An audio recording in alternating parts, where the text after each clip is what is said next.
ध्यान दीजिए। अभी यूहन्ना 6 अध्याय एक बहुत बड़ा अध्याय है बाइबल का। It's very big chapter. अगर आप उस अध्याय को आराम से पढ़ें तो आपको पहले वचन में ऐसा लिखा हुआ मिलेगा, एक बहुत बड़ी भीड़ यीशु के पीछे आई थी। लेकिन आप हैरान हो जाएंगे जब आप इसका अंत पढ़ेंगे। उस अंत में लिखा गया है सिर्फ 12 बजे। अब सवाल यह है कि इतनी बड़ी भीड़ आखिर गई कहां? ऐसा क्या किया यीशु ने कि इतनी सारी भीड़ ने उसके साथ चलना ठीक न समझा? मैं आपको बताना चाहता हूं, यीशु जब भी प्रचार करते थे बड़ी बड़ी भीड़ में, भीड़ बढ़ती नहीं थी, कम होती थी। क्योंकि वो कभी भी इस तरह बात नहीं करता था जिस तरह आजकल कुछ लोग बात करते हैं। सब नहीं, कुछ लोग। एक बार मैंने एक गुनाह किया। आई कन्फेस माई सिन। हमारा चर्च अब जहां लगता है बॉम्बे में, उससे पहले एक और जगह लगता था, एक आरकेटी कॉलेज होता था, उसके पास में चलता था। एक दिन मैं बहुत पवित्र आत्मा से भर के घर से निकला और मैंने प्रचार किया अपने कलीसिया में। और जब मैं प्रचार कर रहा था, अचानक मैंने देखा कि पवित्र आत्मा का एक बहुत बड़ा अभिषेक मुझ पर आया। और मैं ये देख रहा था कि प्रभु उस अभिषेक में लोगों को डांट रहा था, उनको समझा रहा था, उन्हें रिब्यूक कर रहा था। अचानक मैंने नजर घुमाई तो मेरे सामने से वहां गेट से एक व्यक्ति आ रहा था। उसके हाथ में बहुत महंगा फोन था, इतनी मोटी चेन पहनी हुई थी, हाथ में इतना बड़ा कंगन, यहां पर ब्रेसलेट पहना हुआ था। आप ट्रस्ट कीजिए, जैसे वो मेरे सामने आके बैठा, मेरा प्रचार चेंज हो गया।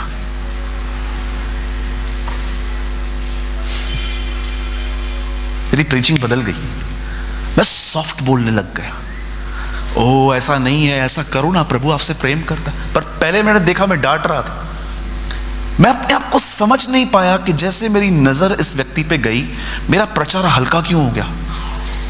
कहां ना कहां मीटिंग के बाद मुझे प्रभु ने कहा, जानता है तुमने उसके सामने अपना प्रचार चेंज क्यों किया?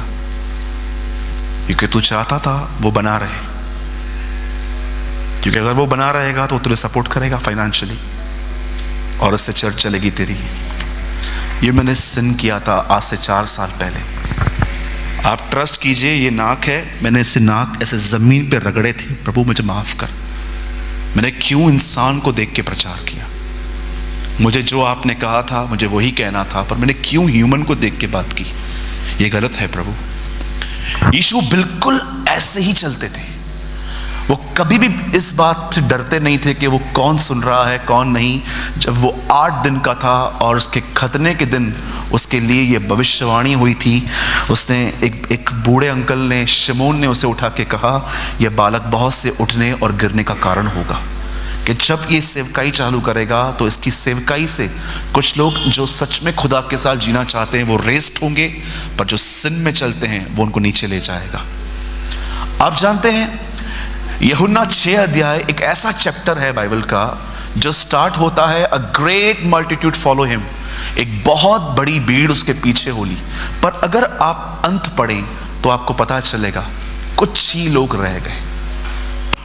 मैं आपको भी बताना चाहता हूं, अगर आप किसी रिच व्यक्ति से इसीलिए दोस्ती करते हो ताकि वो आपको सपोर्ट करे, आप गुनाह करते हो। आपका विश्वास परमेश्वर पर नहीं है, आपका ईमान खुदा पर नहीं है। अगर आपको लगता है कि कोई आपको सपोर्ट करेगा, मैं आपको सच कहता हूं, शायद आपको यह बात बिलीव करे, मैं अपने माँ बाप पे भी डिपेंड नहीं हूं, नेवर। मुझसे जो होता है मैं करता हूं और मैं कभी भी इस निर्भरता की वैसाखियों को लेके कभी नहीं चलता। आप जानते हैं उसने क्या ऐसा प्रचार किया? सुनिए, एक भीड़ उसके पीछे आई और बाइबल बताती है उस भीड़ को बहुत भूख लगी थी और उस भीड़ को उसने खाना खिलाया। ये खाना खाने के बाद जब उन्होंने मछलियां और रोटियां खाई, तब परमेश्वर का वचन कहता है यीशु इनको खिला के कहीं और चले गए और ये भीड़ उसके पीछे पीछे पीछे पीछे उसे ढूंढती ढूंढती झील के उस पार चली गई। और जैसे ही यीशु का दोबारा इस भीड़ से सामना हुआ, वो लोग उसे कहते हैं हे रब्बी। उसे जानते तक नहीं थे कि वो खुदा का बेटा है, उसे रब्बी कह रहे थे। हे रब्बी, तू कहां था? तब यीशु उन्हें एक बात पूछता है, तुम मुझे क्यों ढूंढ रहे हो? तुम मुझे क्यों खोज रहे हो? तब यीशु उनको बताता है, मैं तुम्हें बताता हूं तुम मुझे क्यों ढूंढ रहे हो। तुम्हें वापस खाना चाहिए, तुम्हें वापस मछलियां चाहिए। उसके बाद यीशु ने प्रेजेंट किया अपने आप को कि जो सच्ची रोटी है वो मैं हूं, जीवन की रोटी मैं हूं, अनंत जीवन की रोटी मैं हूं, स्वर्ग से उतरी रोटी मैं हूं। 7 टाइप्स ऑफ ब्रेड्स आप पढ़ सकते हो। 7 प्रकार की रोटियों के बारे में यीशु ने आपको वहां पर प्रेजेंट किया कि वो रोटी मैं हूं, वो रोटी मैं हूं, वो रोटी मैं हूं। उसके बाद यीशु ने एक और शिक्षा दी वहीं पर खड़े होके। उसने कहा यदि कोई मेरा मांस खाए और यदि कोई मेरा लहू पिए, उसने ये बातें कही। अब वो जो मूसा के लोग थे, मूसा ने उन्हें स्ट्रिक्टली मना किया था कि ब्लड लगा हुआ मांस कभी मत खाना, कभी भी नहीं। और यीशु कह रहा था जो कोई मेरा लहू न पिए, जो कोई मेरा मांस न खाए। उनको क्या लगा कि ये शिक्षा तो बहुत अलग है, ये आदमी ट्रैक से निकल रहा है। और उन्होंने उस समय, आज हम जानते हैं कि यीशु ने प्रभु भोज के लिए बात की थी, लेकिन वो नहीं जान पाए थे। आप जानते हो जब यीशु ने एक कड़ी शिक्षा दी, उन लोगों ने उसके बाद उसके साथ चलना नहीं चाहा। और जानते हो अंत में कौन बचा? सिर्फ 12। यीशु ने उन 12 को ये नहीं कहा हाथ पैर जोड़ के, क्या तुम लोग तो रहो ना मेरे साथ, तुम लोग भी चले जाओ कि फिर बचेगा क्या? यीशु ने उनको कहा तुम्हें जाना है, तुम भी जाओ। तब उन्होंने यीशु से कहा हम कहां जाएं? अनंत जीवन की बातें तो आपके पास हैं। आप में से कितने लोगों ने इस अध्याय को पढ़ते समय एक बात नोटिस की? जो चमत्कारों को जानते थे वो सब चले गए, जो वचन को जानते थे वो खड़े थे। मैं आपको बताना चाहता हूं, वो भीड़ परमेश्वर को नहीं जानती थी, वो भीड़ चमत्कारों को जानती थी। आज बहुत सारे लोग कलीसिया में यीशु के लिए नहीं आते, रुके हुए कामों को पूरा करवाने के लिए आते। आपको क्या लगता है ये अंत तक बने रहेंगे? इम्पॉसिबल। यीशु ने कहा बाढ़ आई, आंधी आई, तूफान आया और वो घर ढह गया। अगर आप एक ऐसे व्यक्ति हैं जिसका वास्ता सिर्फ पास्टर और मिरेकल पर है, खुदा के कलाम के साथ नहीं है, मैं आपको बताना चाहता हूं आप अंत तक धीरज नहीं धर पाएंगे। बहुत सारे लोग जो हैं इन दिनों में, आप ट्रस्ट कीजिए, मैं एक जगह पे गया, एक भाई से मिला, मैं सीधा जैसे उससे मिला वो मेरे पैरों पे गिर गया। आप ट्रस्ट कीजिए, मेरे पैर छू रहा था, मैंने उसको उठा के खड़ा किया। मैंने कहा भाई आप क्या कर रहे हो? बोला भैया नहीं, मेरा काम फंसा हुआ है, आप प्रेयर करो। मैंने बोला मेरे पैर पड़ने से आपका काम थोड़ी ना होगा। मुझे तो शर्म आती है ऐसे लोगों को देखकर, जो उसके लोग पैर पड़ते हैं उनको रोकते भी नहीं। सच अ शेमलेस पीपल। पतरस के सामने कुरनेलियुस आया, वो उसके पैरों पे गिरा, पतरस से खड़ा किया उसको, कहा ये क्या कर रहा है? मैं तेरे समान सुख दुख भोगी मनुष्य हूं, तो जो दुख तेरे पास है वो मेरे पास भी है। Why we are taking the God's glory? हम क्यों खुदा का जलाल ले रहे हैं? कैथरीन कुलमिन ने कहा अगर महिमा को टच करोगे वो डिपार्ट हो जाएगी, अगर तुम परमेश्वर की महिमा को छुओगे वो खड़ी नहीं रहेगी, वो उठ जाएगी। आप ट्रस्ट कीजिए, वो लोग जो चमत्कारों के लिए आए थे वो सब चले गए। और पतरस कहता है हम कहां जाएं? क्यों? तू क्यों नहीं जाना चाहता है भाई? नो, वचन तो तेरे पास है, अनंत जीवन की बातें तेरे पास हैं। आज मैं इस मीटिंग में बैठे हुए हर व्यक्ति से एक सवाल पूछना चाहता हूं। आप कुछ समय के लिए छोड़ दीजिए कि आप कौन हैं, कितने बड़े हैं या आप फेमस हैं, सब छोड़ दीजिए। मैं आपसे पूछना चाहता हूं क्या आपका संबंध इस कलाम से है? यह कलाम कहता है बहनों को बुरी नजर से न देख। क्या आपका इस कलाम के साथ संबंध है? इसी कलाम में लिखा है कि चुगलियां मारना पाप है। क्या आपका संबंध इस कलाम से है? इसी कलाम में लिखा गया है श्रापित है वो लोग, उनके ऊपर कर्स है जो इंसान पे भरोसा करके आगे बढ़ते हैं। लिखा है ना, आप पढ़ सकते हैं यशाया के अंदर, हाय उन पर जिनकी सहायता मिस्र से आती है। मैं आपसे पूछना चाहता हूं, देखिए मैं बहुत एक स्ट्रेट फॉरवर्ड प्रीचर हूं, मुझे आप में से किसी को भी खुश करना नहीं आता। मैंने 12 साल से सिर्फ खुदा को खुश करना सीखा है। अगर मैं आपको खुश करूंगा तो गिलातियों में लिखा गया है मैं परमेश्वर का दास नहीं हो सकता। लिखा है मैं किसको मना रहा हूं, आप पढ़ सकते हैं क्वेश्चन मार्क के वहां, तू किसको मना रहा है, परमेश्वर को कि मनुष्य को। उसके बाद लिखा है अगर मैं मनुष्यों को ही प्रसन्न करता रहता, अगर मैं अपने रिच लोगों के साथ ही उनको मनाता रहता, तो मैं कभी एक मसीह का सेवक नहीं बन सकता। हाँ, मैं इंसानों का सेवक बनूंगा, जैसे वो मुझे कहेंगे, वो कहेंगे लाइट्स लेकर आओ, लगा दूंगा, क्योंकि उन्होंने कहा है अगर नहीं लगाऊंगा तो लोग छोड़ के चले जाएंगे। आज मैं आपसे एक सवाल पूछ रहा हूं, बहुत ध्यान से सुने, आपका वास्ता किससे है? क्या ऐसा तो नहीं है कि आप उस भीड़ की तरह हैं, चले गए वो सब, कोई नहीं बचा, 12 रह गए खाली। यीशु कहता है तुम्हें जाना है, जाओ। वो कहते हैं नहीं, हम नहीं जाएंगे। 12 लोग ही थे जो उसके जीवन को जानते थे।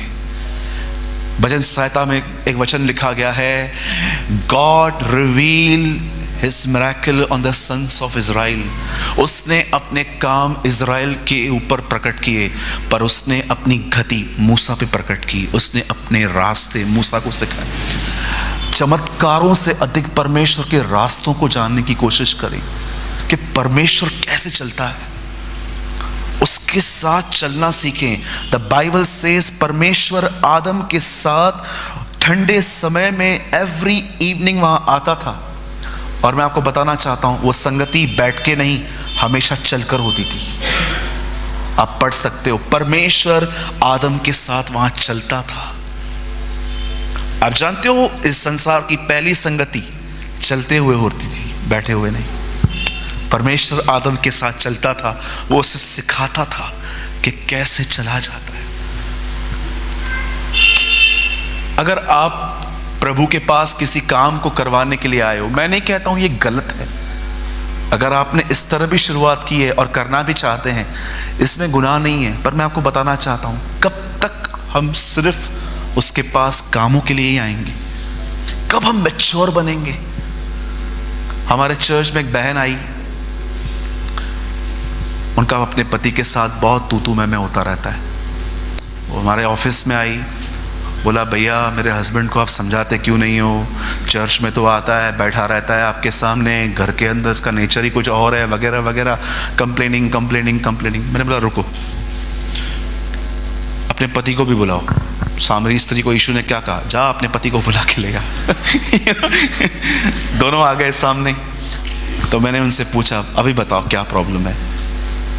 तो पति बोलता है इसकी एक सहेली है, वो बड़ी रिच है, हर 10 दिन में मॉल में जाती है, ढेर सारी चीज़ें लेकर आती है, और ये भी इसके साथ घूमती है, और जो वहाँ से सीख के आती है मुझे मेरे ऊपर अप्लाई करती है कि मुझे भी ये लेके दो, मुझे भी ये लेके दो। अरे भाई मेरी भी तो हैसियत होनी चाहिए।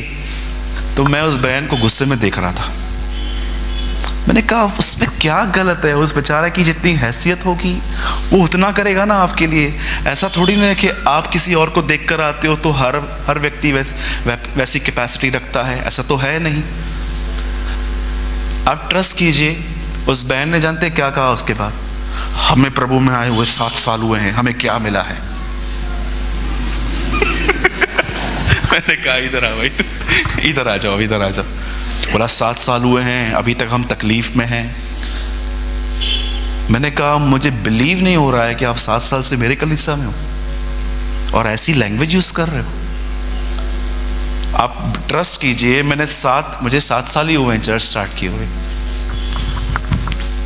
इन 7 years में मैंने गला फाड़ फाड़ के पूरे भारत को ये बताने की कोशिश की है वीडियोस के तरफ से कि सच्ची आशीष पैसा नहीं है, प्रभु ने आपको दिया है, थैंक यू। सच्ची आशीष बड़े घर में रहना नहीं है। आपको शायद लगता होगा कि बड़े घर वाले बहुत खुश होते हैं, अरे बहुत लोग डिप्रेशन में भी हैं बेचारे, आप मिलके देखो उनको। सिर्फ एक अच्छी बात जानते हो उनके साथ क्या है, झगड़ा होने के बाद सब अपने अपने कमरे में चले जाते हैं। सिर्फ ये बात है। लेकिन जिसका छोटा घर है उसको मुंह सुझा के सामने ही बैठा पड़ना पड़ता है। ये खाली थोड़ी बातें हैं। आपको खुदा ने पैसा दिया, बहुत अच्छी बात है। खुदा ने आपको व्हीकल दिया, बहुत अच्छी बात है। खुदा ने आपको घर दिया, बहुत अच्छी बात है। लेकिन आप ये नहीं कह सकते हो कि यही सब कुछ है। आप जानते हो सच्ची आशीष क्या है? जानना चाहते? What is the biggest blessing? खुदा आपको अपने बेटे यीशु की तरह बनाए। That's blessing. मैं आपसे पूछता हूं, कितने लोगों को यह ब्लेसिंग है कि परमेश्वर आपको बदल रहे हैं? Yes, praise the Lord, this is a blessing. और इस बात को हमेशा याद रखना, जब प्रभु बदलेगा दर्द होगा, पेन होगा। पेन नहीं हो रहा है, इसका अर्थ है आप नहीं बदल पा रहे हो। अरे आपके अपने दुश्मन हो जाएंगे आपके। हस्बैंड्स, कभी कभी वाइफ आपको गलत एडवाइस देगी।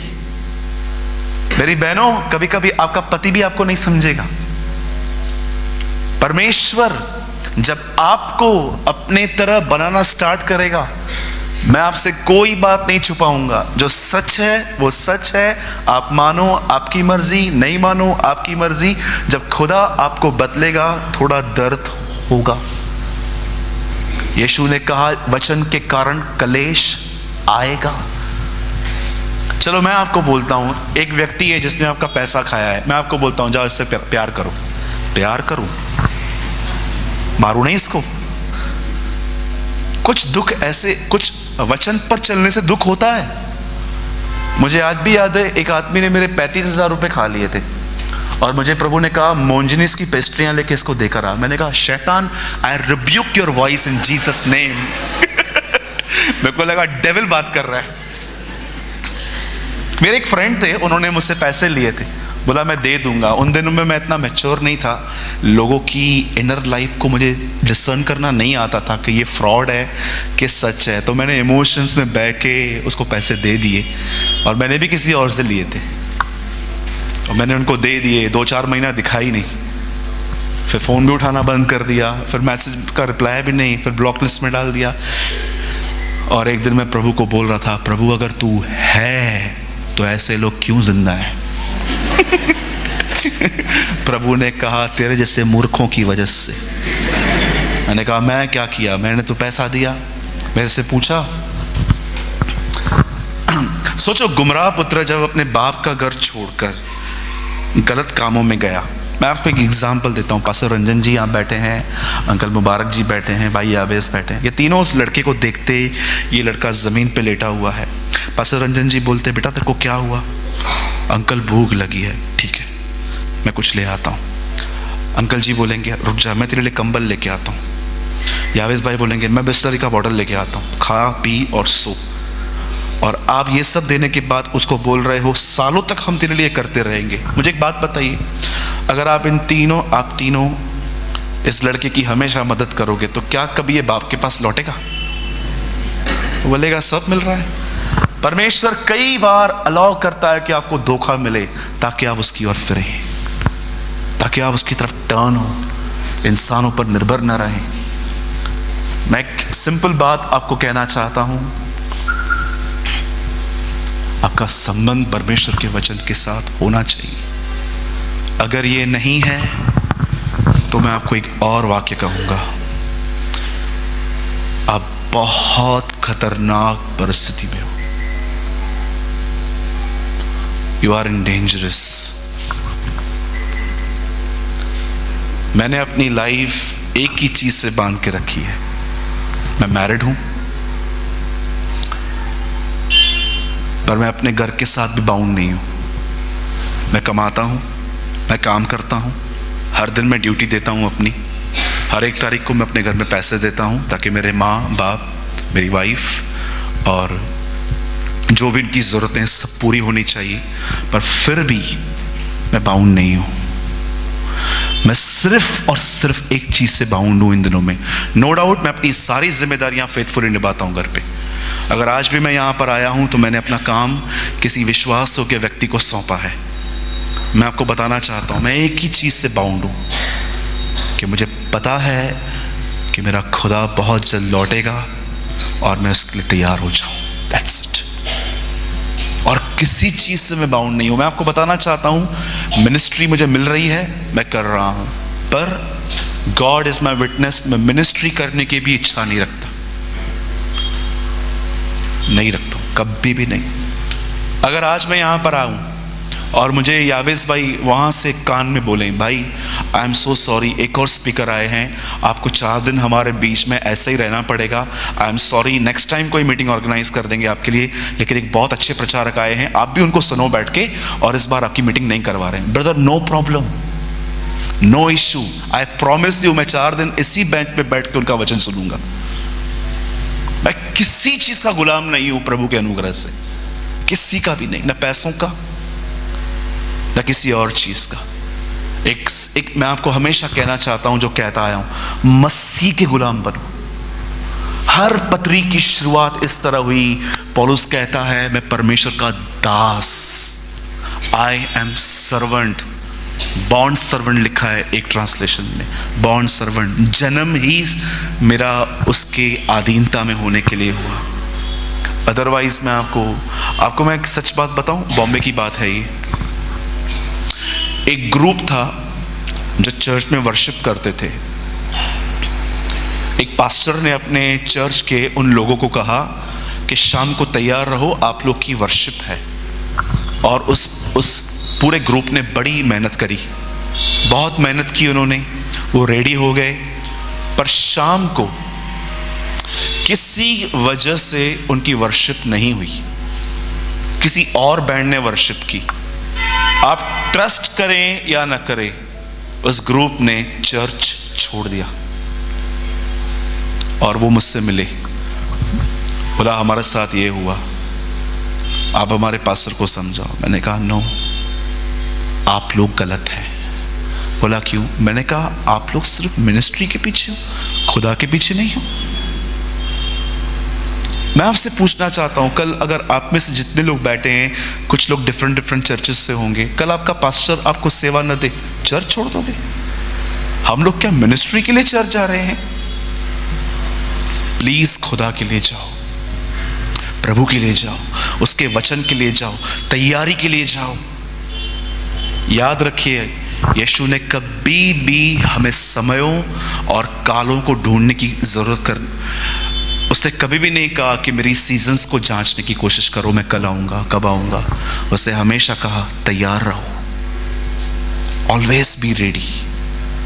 आप ट्रस्ट करें या ना करें, मैं कभी भी इस चीज को खोजने की कोशिश नहीं करता हूं कि प्रभु कब आएगा। मैं हमेशा अपने आप से पूछता हूं, क्या तू तैयार है? Are you ready? A.W. Tozer 19th century में कहते हैं, ऐसे जिंदगी जियो कि यीशु कल रात मरा, सुबह जी उठा, दोपहर को उठा लिया गया और शाम को वापस लौट रहा है।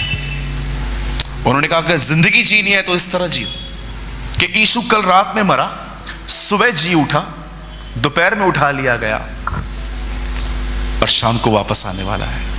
इतनी तैयारी में जियो, ठीक है? आपका वास्ता किससे होना चाहिए? परमेश्वर के वचन से। जो वचन कहता है वो कीजिए। जरूरी नहीं है कि आपको वो सब बातें करनी है जो मैं आपको कह रहा हूं। हो सकता है कि मैं भी कोई ऐसी बात सिखा दूं जो बिब्लिकल नहीं है पर मुझे सही लगती है। No, don't follow my logics, follow Jesus. Okay, आइए, मैं चाहता हूं हम सब बाइबल ओपन करेंगे अभी, और मैं चाहता हूं आज के अध्ययन पे आप बहुत ध्यान दें।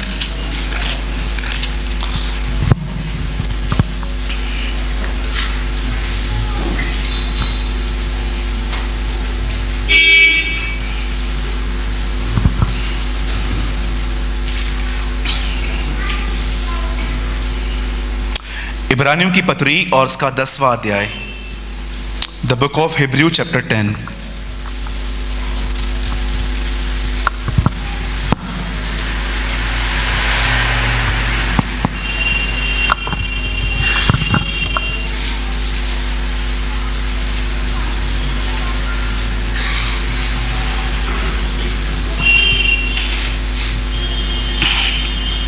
ये फिल्मोन के बाद आता है। आप सब खोल लीजिए, मैं आपके लिए ठहरूंगा।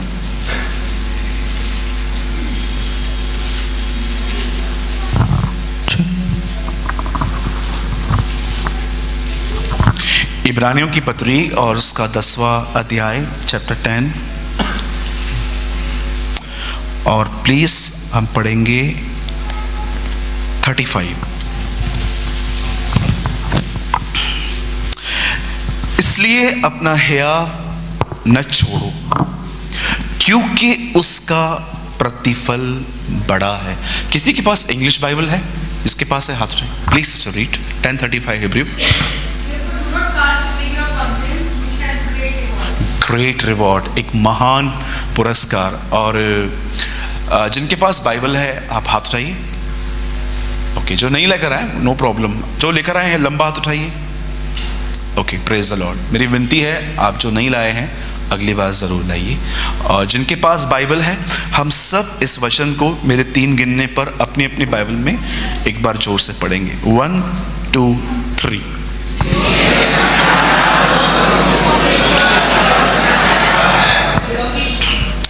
इसलिए अपना हियाव न छोड़ो, क्योंकि उसका प्रतिफल जो है वो बड़ा है।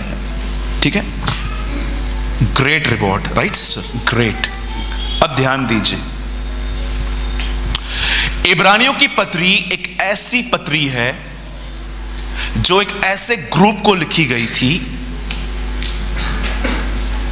जो यहोवा परमेश्वर पर विश्वास करते थे, पर उन्होंने मसीह को ग्रहण किया था।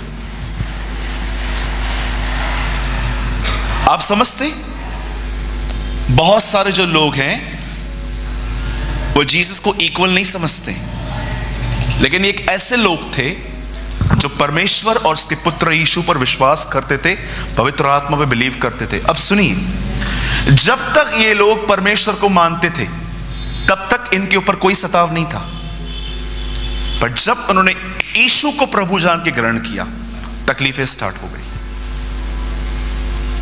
हर कोई बिलीव करता है कि एक खुदा है, पर बहुत कम बिलीव करते हैं कि उसी खुदा का बेटा यीशु है। इसलिए यीशु ने भी एक जगह पे कहा, उन्होंने मुझसे व्यर्थ बैर किया है।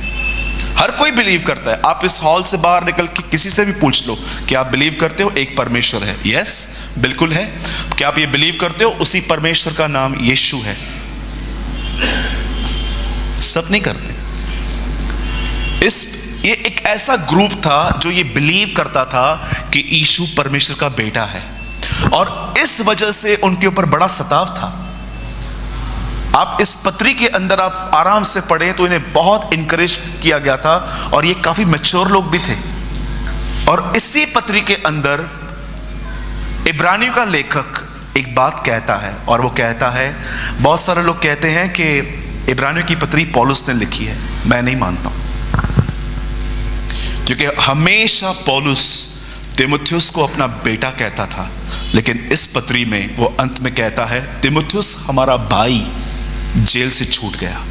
मैं बिलीव करता हूं, खैर ये विषय नहीं है किसने लिखी है, मैं जस्ट क्लियर कर रहा हूं कि जहां तक मैं बिलीव करता हूं ये पत्री किसी याजक ने लिखी है, क्योंकि उसे हर चीज वो पता है जो मंदिर के अंदर थी।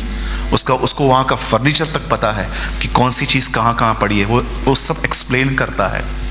चलिए, लिखी किसने भी हो इतना तो जानते हैं, पवित्र आत्मा ने लिखी है। आमीन। अब ध्यान दीजिए, इस पत्री के अंदर एक वचन लिखा गया है कि आपके अंदर एक हियाव है, आपके अंदर एक कॉन्फिडेंस है, इसे मत छोड़ो। आपने कभी अपनी इस कमजोरी पर ध्यान दिया है? आप कितना जल्दी डिस्टर्ब हो जाते हो, आप कितना जल्दी परेशान हो जाते हो। एक दिन मैं अपने घर में गया, मेरे फैमिली के एक मेंबर ने खाना रखा, मैं वॉशरूम चला गया, बाहर आया और मेरा खाना ठंडा हो गया था। जैसे मैंने खाना लिया, मुंह में डाला, मैंने उसको निकाल दिया और मैंने अपने फैमिली मेंबर पे बहुत से चिल्लाया, क्या है ये खाना क्या है? तब उस व्यक्ति ने मुझे कहा, 4 महीने पहले भी तुझे इतना गुस्सा नहीं आता था, आज क्यों आ रहा है? मैं अपने आप से पूछ रहा था, सही बात है, मैं ऐसा नहीं हूं, मैं ऐसा बिहेव क्यों कर रहा हूं? आपको पता है क्यों? क्योंकि मैं उन दिनों में परेशान था। एक परेशान व्यक्ति कभी किसी को प्यार नहीं कर सकता, नेवर, नॉट पॉसिबल। बाइबल बताती है जो तुम्हारे अंदर है वो बाहर आएगा। अगर आपके अंदर प्रेम है तो ही आप, याद रखिए, आपके पास जो नहीं है अगर आप वो देने की कोशिश करेंगे आप थक जाएंगे एक दिन। कई लोग होते थे मेरे जीवन के अंदर जिनके लिए मेरे अंदर प्यार नहीं था, पर मैं फिर भी उनसे मिलता था, उन्हें गले लगाता था, उनको दिखाता था कि I have a special care for you. पर एक दिन ऐसा हुआ, मैं फटा, और फटा तो फिर ऐसा फटा कि आज तक वो जख्म ठीक नहीं हो पा रहे हैं उनके अंदर। कई बार हमारे पास जो नहीं है हम लोगों को वो देने की कोशिश करते हैं। बाइबल इसे प्रेम नहीं, बाइबल इसे एक्टिंग कहती है, हिपोक्रेसी। इसीलिए इस बात को याद रखिए, जो आपके पास नहीं है आप वो नहीं दे सकते, नहीं दे सकते। कई बार आपने देखा है कि आप परेशान रहते हो, आप डिस्टर्ब रहते हो, क्यों? क्या कारण है? बाइबल बताती है, नीति वचन में लिखा गया है, यदि तू विपत्ति के समय अपना साहस छोड़ दे तो तुझ में सच में बहुत कम शक्ति है। आप कैसे व्यक्ति हैं ये बैड टाइम्स में ही पता चलता है, कभी गुड टाइम में नहीं पता चलता है। हमारे यहां पर 2 ट्रेन्स हैं बॉम्बे में, एक है मेट्रो और एक है लोकल ट्रेन। मेट्रो थोड़ी कॉस्टली है, सब वहां पर नहीं जाते, लेकिन जो लोग जाते हैं वो लोग बहुत कंफर्टेबली जाते हैं। एसी चलती है, ऑटोमेटिक डोर्स हैं, बैठने की अच्छी प्लेस है, ब्रदर्स के लिए बैठना अलग है, सिस्टर्स के लिए बैठना अलग है। लेकिन लोकल ट्रेन एक ऐसी ट्रेन है हमारी कि वो इतनी भीड़ रहती है कि आप खड़े हो जाओ, लोग आपको चढ़ा भी देंगे, लोग आपको उतार भी देंगे, आपको कुछ भी करने की जरूरत नहीं है, आप सिर्फ खड़े रहो, हम आपको चढ़ा भी देंगे, हम आपको उतार भी देंगे। तो वहां पर लोग फ्रस्ट्रेट होकर एक दूसरे को मारना चालू करते हैं। लिसन, मैं आपको फिर से कहता हूं, जो भी लोग यहां पर बैठे हुए हैं, आप कैसे हैं ये तब पता चलेगा जब आपसे कोई बुरा बर्ताव करेगा, तब रियल थिंग बाहर आएगी। परमेश्वर के एक महान जन ने कहा, जो तुम सीक्रेट में हो वही तुम रियल हो, जो आप अकेले में हैं वही आप हैं, जो आप सबके सामने हैं वो आप नहीं हैं। शैल आई रिपीट अगेन? जो आप पब्लिक में हैं वो आप रियल नहीं है, जो आप घर में हैं वो आप रियल हैं। बहुत सारे लोग चर्च में जब आएंगे ना, तब वो रियल नहीं है। वहां पर रियल तब होता है जब आप अपने फेलो बिलीवर्स से अलग होते हो, अपनी फैमिली के साथ रहते हो, अब पता चलेगा कि आप कौन हो। दूसरों के सामने हर कोई अच्छा है, आजकल बुरे से बुरा व्यक्ति अच्छा है। आप जानते हो बाइबल क्या बताती है? अपना हया मत छोड़ो। जरा सोचिए इस बारे में कि क्या आपने अपनी इस कमजोरी पर विक्ट्री पाई? बार बार डिस्टर्ब होना, बार बार परेशान होना, बार बार डिप्रेशन में जाना। मैं आपको बताना चाहता हूं, आपकी बहुत सारा जो बैड बिहेवियर है ना, उसका मेन रीजन जानते क्या है? Inner frustration. आपका अगर बिहेवियर खराब है तो उसका मेन रीजन जानते क्या है? Inner frustration. आप भीतर से किसी बात को लेकर डिस्टर्ब हैं, आप परेशान हैं, इसकी वजह से ही आप बहुत बार अपने परिवार और अपने मित्रों से और अपने दोस्तों से, अपने मसीह दोस्तों से प्यार नहीं कर पाते। एक दिन मेरे डैडी आए, जैसे वो घर में आए, मैंने उनको बोला हेलो, मुझे से गुस्से में देखने लग गए। मैंने बोला आई सेड हेलो, कैसे हो? तू सुनता नहीं है, तू ये है, तू वो है, तू वो है, तू वो है। मैं अपनी माँ को देख रहा था, मैंने किया क्या? मेरी माँ मेरे पीछे से, चुप, इनका दिमाग खराब है आज। सब हो गया, बहुत गालियां खाई मैंने, कुछ गलती भी नहीं थी। 12:30 बजे मैं बालकनी में बैठ के रो रहा था। मैं रो रहा था अपने पापा की डांट सुन के। मेरे डैडी आए और मेरे डैडी ने आके मेरे से शोल्डर पे हाथ रख के कहा, सॉरी यार, गलती हो गई। ऐसी गलतियां ऐसी गलती, रुला दिया यार मुझे। छोड़ यार। मैंने बोला क्या इशू था? यार एक बंदा है, उसके पास बड़ी पेमेंट अटकी हुई है, दे ही नहीं रहा है। आज 3 घंटे वेट करवाया और बाद में बोलता है अभी काम नहीं हुआ है। तो मैंने बोला उसने नहीं दिया तो मेरे को दे दिया आपने। पर छोड़ यार, उस दिन मैंने एक बात सीखी, लोग बुरे नहीं हैं, वो परेशान है। मेरे भाइयों, अगर आपकी वाइफ कभी आपको कुछ उल्टा बात कर रही है ना, मैं आपको बताना चाहता हूँ वो ऐसी नहीं है, वो परेशान है। उसकी परेशानी को समझो। मेरी बहनों, कभी पति भी आपको डांट देना, आप समझो वो ईविल व्यक्ति नहीं है, वो भी बेचारा डिस्टर्ब है। कई बार हम लोग है ना, अगर किसी आदमी को देखते हैं ना उससे हमसे गलत चला है, हम अपने अंदर एक इमेज बना देते हैं उनकी कि ये है ही ऐसा, और फिर हम सालों तक उनसे डिस्टेंस मेंटेन करते घूमते रहते। मैं नहीं कहता हूं कि हर बार ऐसा होता है, 5% ऐसे भी लोग रहते हैं जो सच में उनका कैरेक्टर बैड होता है, पर 95% जब भी लोग आपसे बुरा बर्ताव करते हैं ना, वो डिस्टर्ब हैं। उनको समझो, उनको दोस्त की जरूरत है। किसी से भी नाता तोड़ने से 10 बार पहले सोचो कि ऐसा क्यों हो रहा है। मैंने अपने लाइफ के अंदर बहुत सारे ऐसे लोगों से मुलाकात की कि मेरी कुछ गलती भी नहीं थी, फिर भी बोल दिया गया। और कभी कभी देखो, पति पत्नी के झगड़ों में जानते हो कई बार क्या होता है, सालों पुरानी बातें निकलती है, सालों पुरानी बातें। शादी को 18 साल हो गए हैं, 18 साल पहले की बातें निकाली कि तेरी माँ ने मेरे को दिया क्या था, तू क्या लेकर आई थी, तो कुछ लेकर आई थी क्या, मैं बहुत लेकर आई थी, सब ले गए तुम मेरा। यही सब बातें चालू चालू चालू, सब चाचा मामा, मरा हुआ काका भी निकल आता है, सब निकल आएंगे उस टाइम पे। क्यों? कोई भी व्यक्ति ऐसे ही परेशान नहीं होता है। अब मैं स्टार्ट कर रहा हूं इस वर्ड को एक्सप्लेन करना। अगर आपने आज का वचन समझ लिया, मैं आपको बताना चाहता हूं, आपके कैरेक्टर में आज के बाद एक बोल्डनेस होगी, आपके चरित्र के अंदर हियाव होगा। आप तकलीफों से भागोगे नहीं, आप खड़े रहोगे और तकलीफों को कहोगे, आजा मुझसे लड़के दिखा। कितने लोग हैं आज दुष्ट आत्मा को चैलेंज करेंगे, मुझसे लड़के दिखा? हाँ, ऐसे ऐसे हाथ उठ रहे, पहले आप तो उठाओ भाई। और कितने लोग हैं शैतान को जो बोलते हैं ऐसा कि मैं तुझे कुछ नहीं करूंगा, तू मुझे कुछ मत कर। बहुत लोग डेविल से डरते हैं। आप शायद इस बात को जानो या ना जानो, शैतान एक्चुअली आपसे डरता है।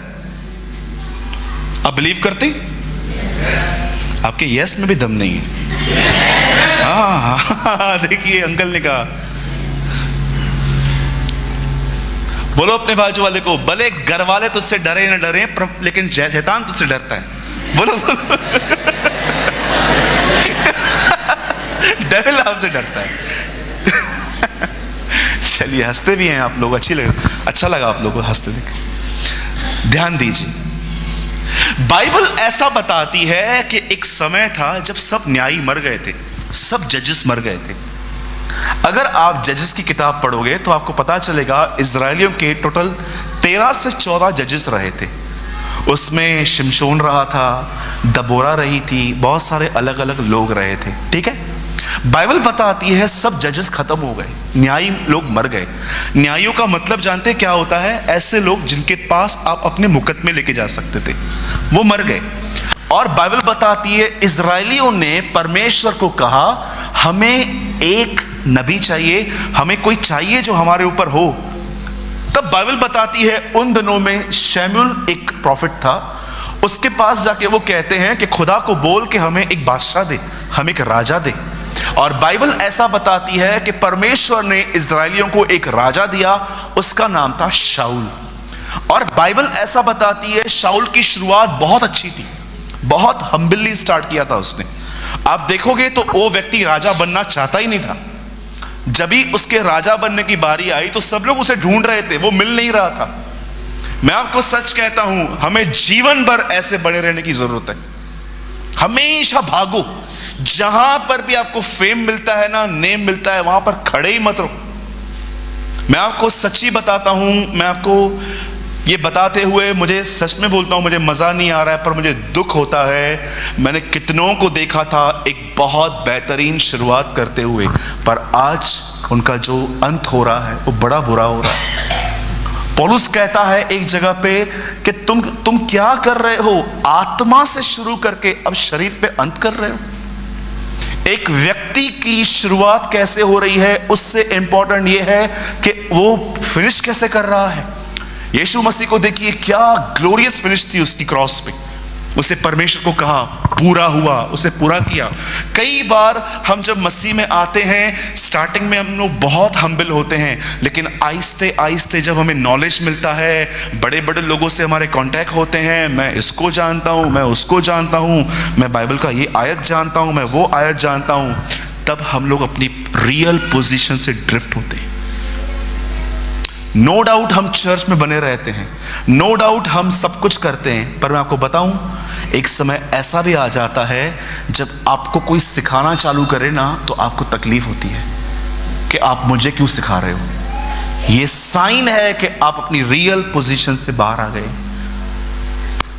घमंडी की सबसे पहली बात जानते हो वो क्या कहते हैं?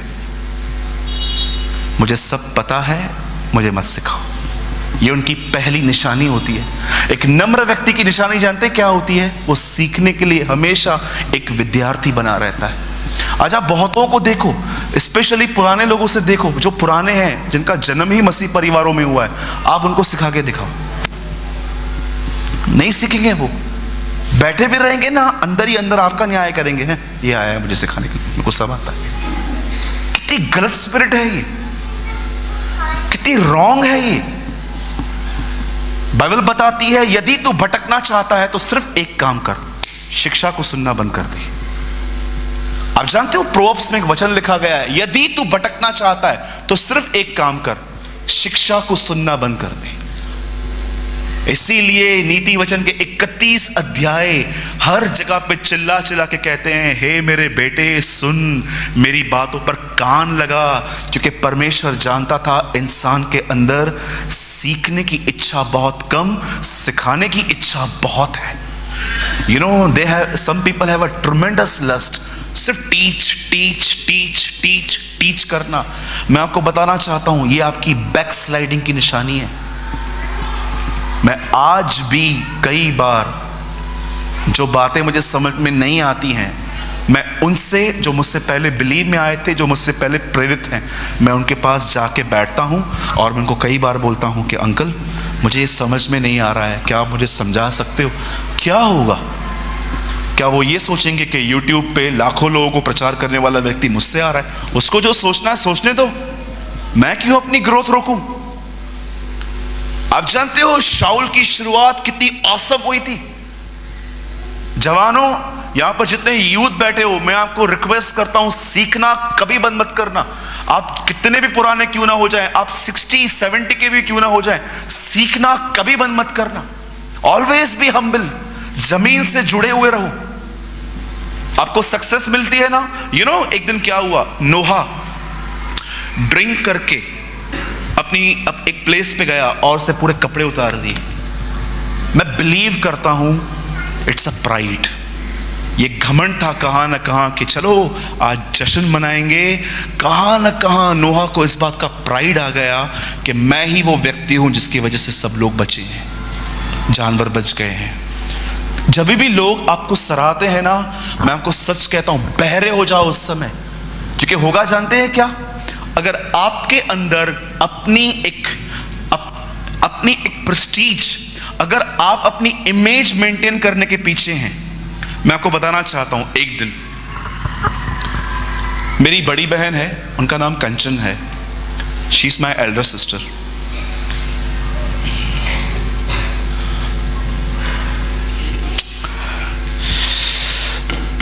इट्स वेरी पेनफुल कि मैं, कोई टाइम था मैंने ऐसे ऐसे काम भी किए थे।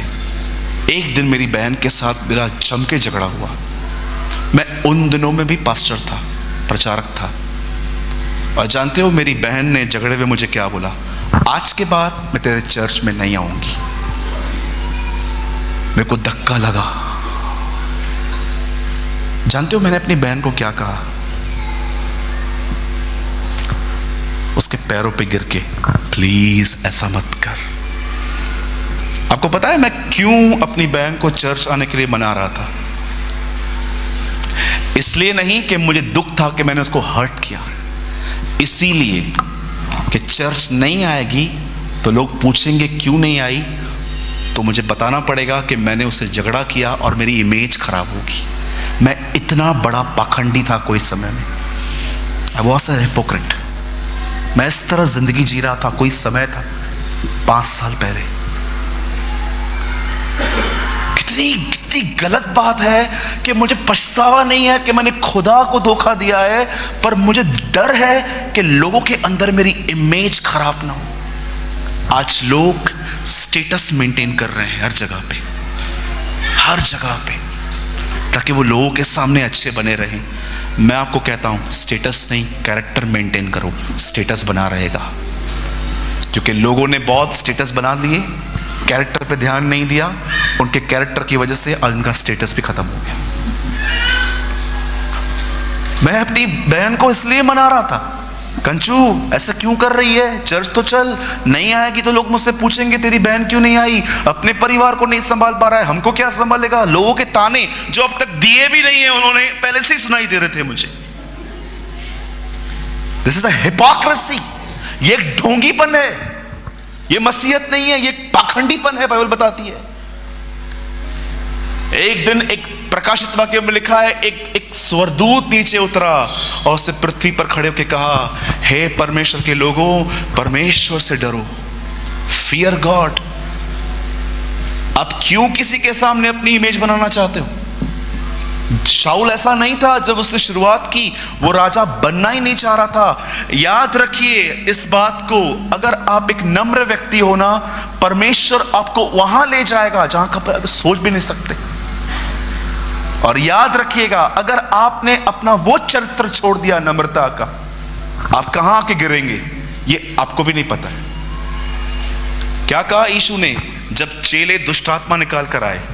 यीशु उनको कहता है, मैंने शैतान को बिजली के नाई गिरा हुआ देखा। बिजली को गिरते हुए सेकंड्स नहीं लगते। यीशु समझा रहा था, इस तरह गिरता है एक व्यक्ति जब वो अपनी रियल पोजीशन जो उसको खुदा ने दी थी, जब वो छोड़ देता है। शाऊल एक ऐसा व्यक्ति था जिसकी वजह से, और याद रखिएगा, अगर आपको लगता है कि शाऊल चुनाव नहीं था, वो एक गलती थी, तो मैं आपको बताना चाहता हूं, आप गलत हो। शाऊल परमेश्वर की पसंद था। परमेश्वर ने ऐसा नहीं देखा कि कोई नहीं है, किसको भी पकड़ के राजा बनाएंगे। नो, परमेश्वर ने उस पर दृष्टि की। याद रखिए, यहूदा इस्करियोती भी पहले से ही प्लान में नहीं था।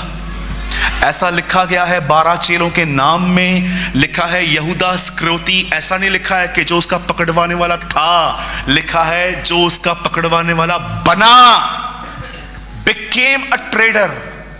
परमेश्वर कभी गलत व्यक्ति को पिक नहीं करता है, वो एक व्यक्ति को देखता है, उसकी जिंदगी को देखता है। लेकिन जब लोग अगर चाहें तो परमेश्वर ने उनको बुलाया था, पर वो कई बार आउट ऑफ ट्रैक चले जाते हैं। अगर आपको लगता है कि शाऊल एक ऐसा व्यक्ति था जिसको परमेश्वर ने इसलिए चुना क्योंकि कोई नहीं था, तो मैं आपको बताना चाहता हूं, you have a wrong theology. वो ऐसा नहीं था, वो एक हम्बल व्यक्ति था। लेकिन हुआ क्या, आहिस्ते आहिस्ते जब उसको लड़ाइयों में, जब उसको वॉर्स में जब उसको विक्ट्री मिली, वो आहिस्ते आहिस्ते अपनी निर्भरता खुदावंत से छोड़ने लगा। अब वो खुद पे निर्भर होने लगा। You know what is pride? घमंड क्या होता है? परमेश्वर पर नहीं, खुद पर निर्भर हो जाना। मैं कुछ कर सकता हूं। अरे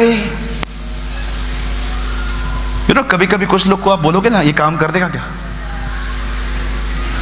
शाम तक वो काम नहीं होता है। It is pride.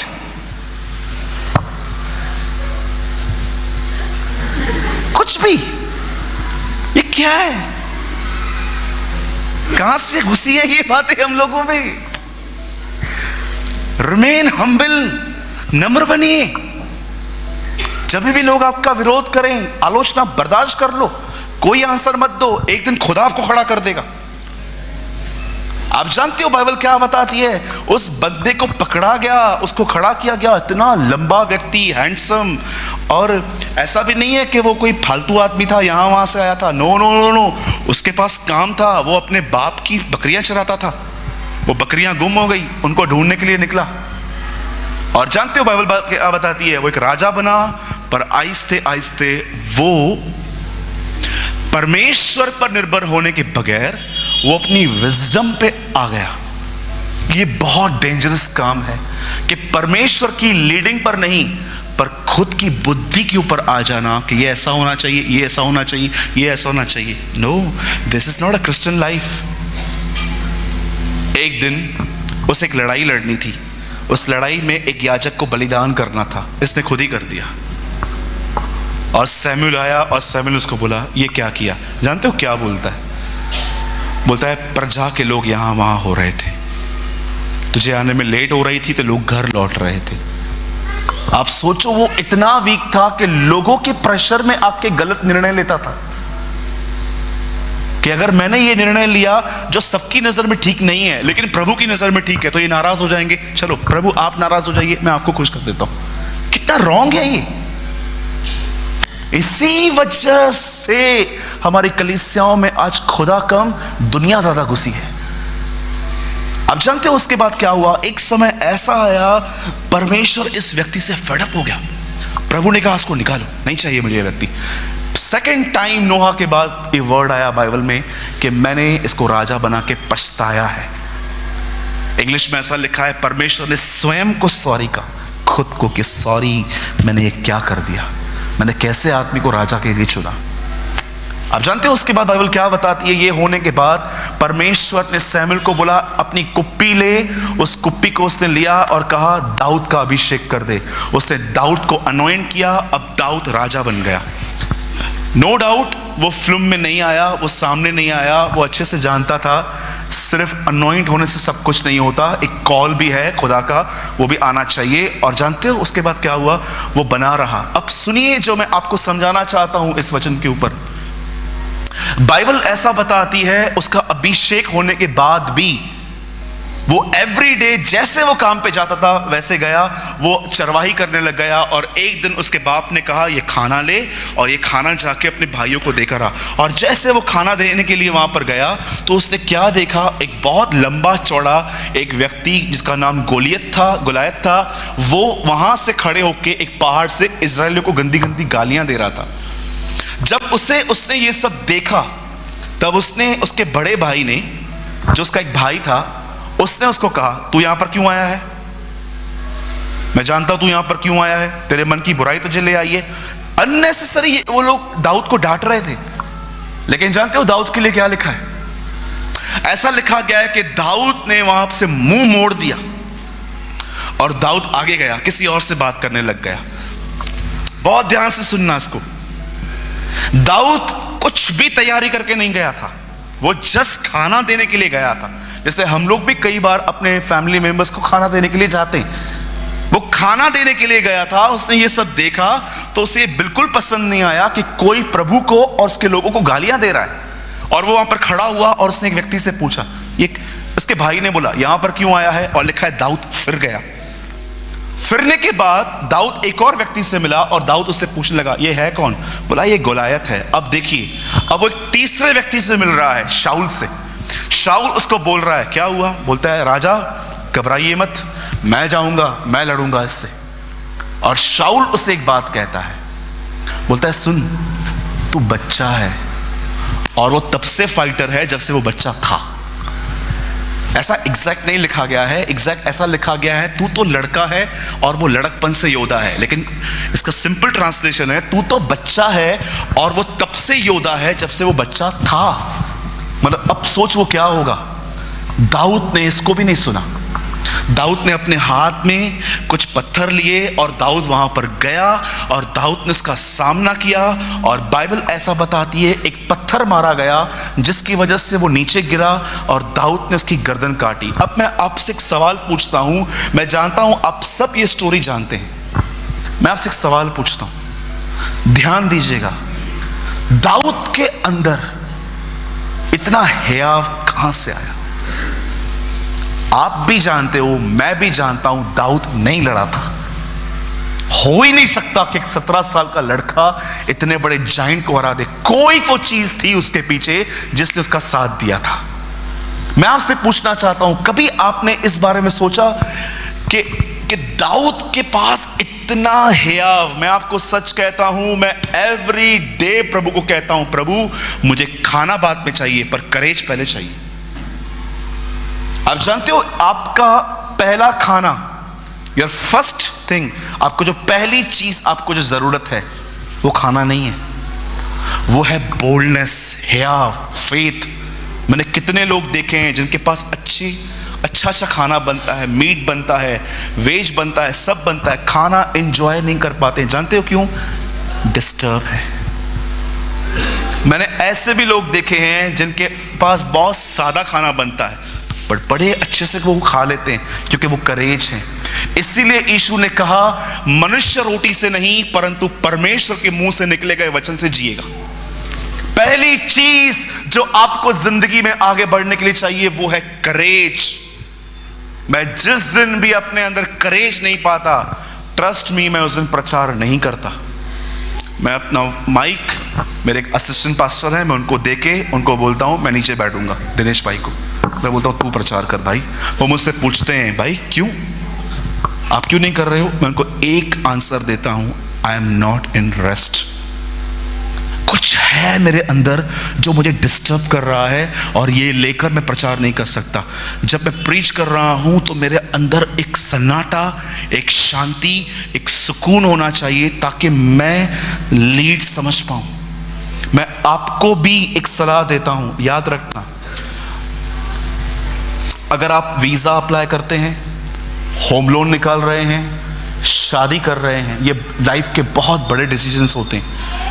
कई लोगों ने इन बातों में गलतियां की और सालों तक सफर किया है।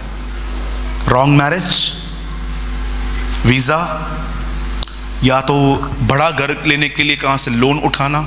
मैं आपको बताना चाहता हूं, मेरे फ्रेंड्स हैं बॉम्बे में, मैंने उनको 1000 बार मना किया था कि मत लेना, इसे लेना बहुत आसान है, इसे उतारना बड़ा कठिन है। ट्रस्ट मी, आज वो लोग जो हैं परेशान है, रेस्ट नहीं है। कई बार अगर आप आगे बढ़ोगे और प्रभु को पता है कि ये गलत है, वो आपको अनरेस्ट कर देगा, वो आपका पीस ले लेगा। Peace is a mark of God's will.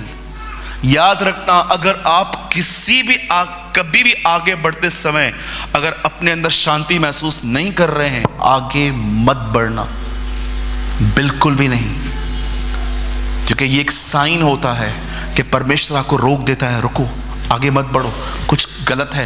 ये एक सीटी है, ये शहर में लिखा है मैं अपनी प्रजा को सीटी मार के बुलाऊंगा, विजल मार के बुलाऊंगा। आप जानते हो बाइबल क्या बताती है? दाऊद वहां पर जीत के आया। मैं आपको बताना चाहता हूं दाऊद के अंदर इतनी करेज कहां से आई। और ऑसम थिंग है, 17 साल के लड़के ने ये लेसन सीखा था जो आज कई पुराने लोग नहीं सीख पाते। जानते हो दाऊद के अंदर अच्छी बात क्या थी? दाऊद अच्छे से जानता था किन चीजों को इग्नोर करना है, और हम अच्छे से जानते हैं कि हम डिस्टर्ब क्यों हैं। जब उसके भाई ने उसे पकड़ा और कहा कहां जा रहा है, तू यहां पर क्यों आया है, लिखा है वो वहां से मुड़ गया। अगर दाऊद वहां खड़ा होता और उसकी बातों को सुनने के बाद उससे मेडिटेट करता, ये बात तो सच है, मैं तो पहले भी हारता हूं वगैरह वगैरह। दाऊद के पास किसी व्यक्ति को मारने का अनुभव नहीं था, दाऊद के पास जानवरों को फाड़ने का अनुभव था। याद रखिएगा, दाऊद के पास इंसानों को मारने का कोई अनुभव नहीं था, उसको शेरों को फाड़ने का अनुभव था। उससे इसका क्या मैच करता है? उसके बाद एक और डिस्करेज व्यक्ति उसे मिलता है और कहता है ये बच्चा ऐसा मत कर, ये वो। दाऊद उसकी तरह से भी फिर गया। आप जानते हो हम परेशान क्यों होते हैं, हम डिस्टर्ब क्यों होते हैं? क्यों हम एवरी संडे चर्च में करेजियस होके आते हैं लेकिन मंडे को वो करेज हमारे पास नहीं रहती? जानते हो क्यों? हम गलत चीजों की ओर देखकर उन बातों को मेडिटेट करते हैं। That is our problem.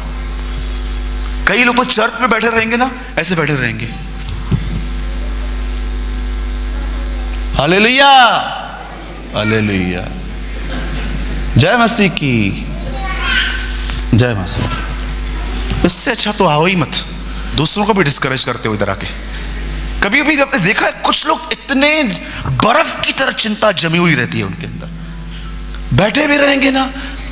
कई लोग तो ऐसे आके बैठेंगे, ऐसे बैठेंगे जैसे किसी का अंतिम संस्कार हो रहा है, कि उठाने वाले बॉडी। मैं आपसे पूछना चाहता हूं इन दिनों में आपका ध्यान कहां है?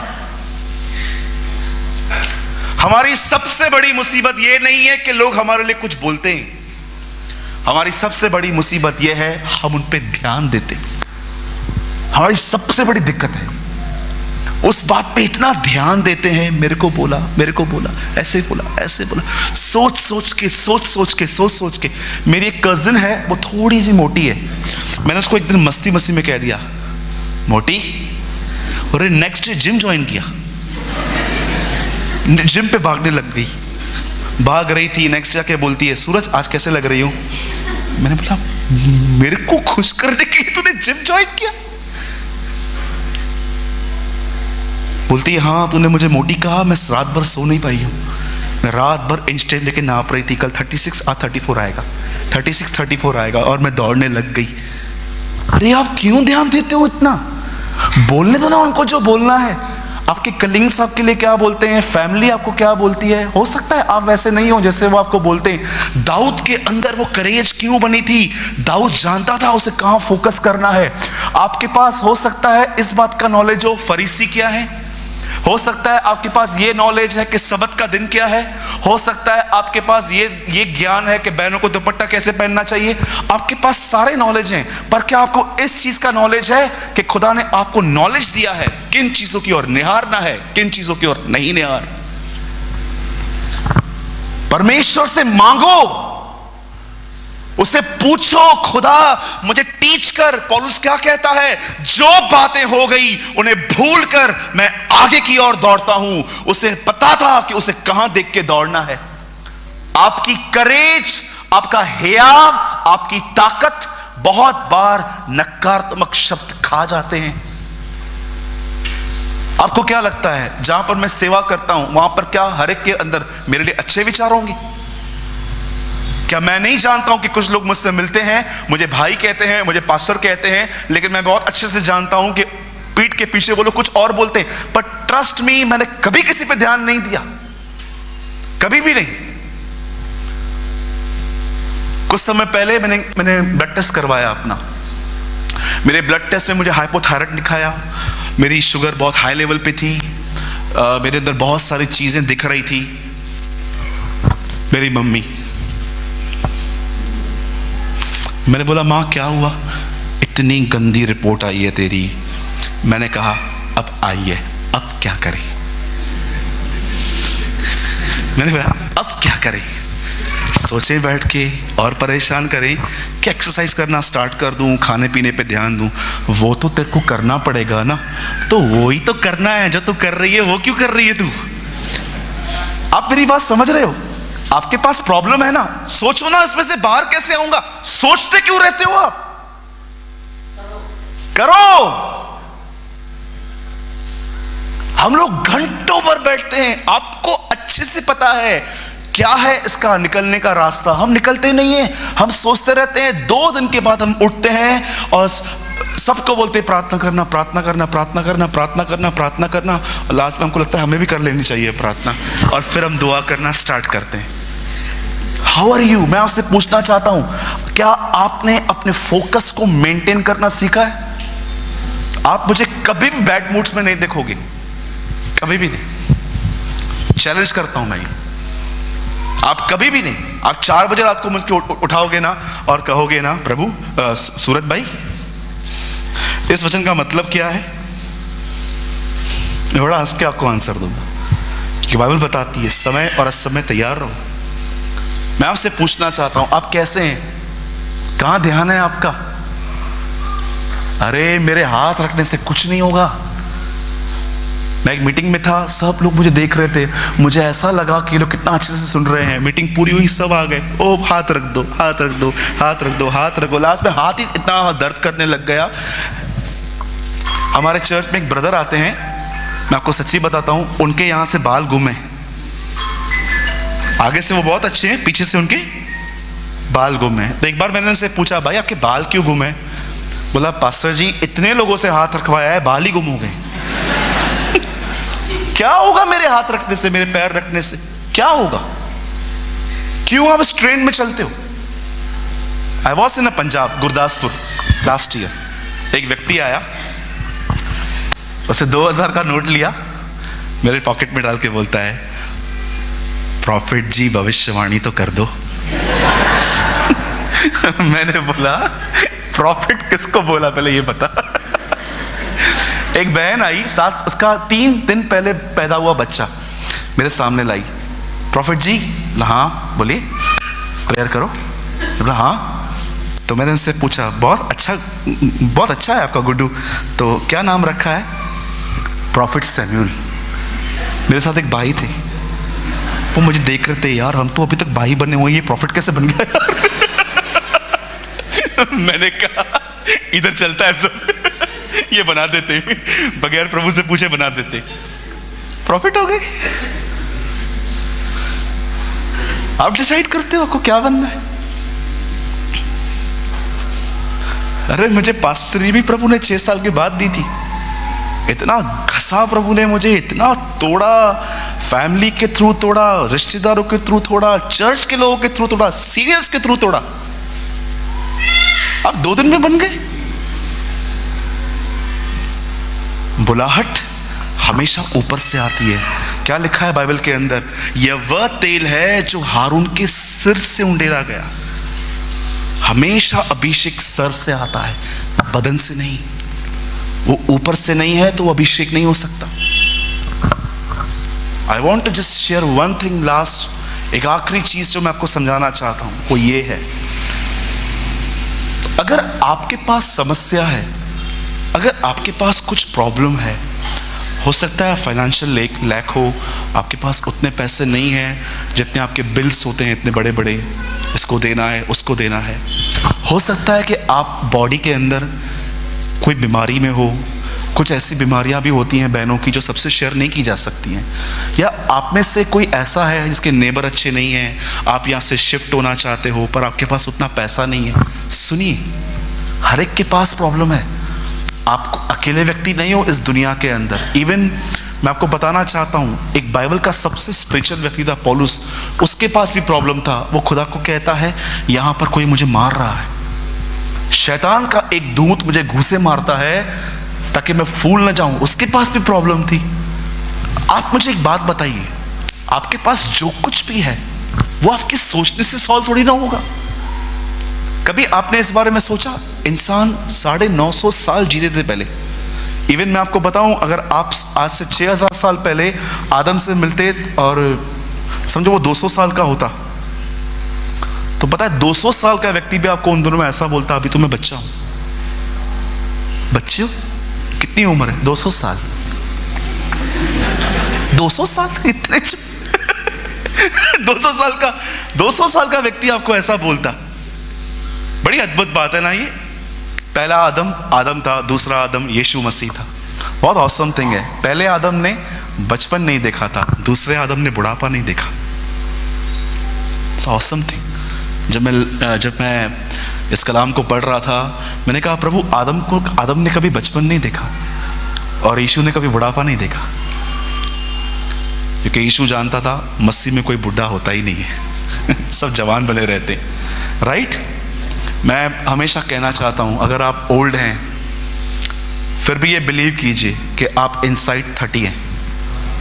आमीन। देखिए मुबारक अंकल ने आमीन बोला। एक दिन मैं एक गार्डन में गया, वहां पर एक अंकल ऐसे वॉक कर रहे थे, ऐसे वॉक कर रहे, ऐसे।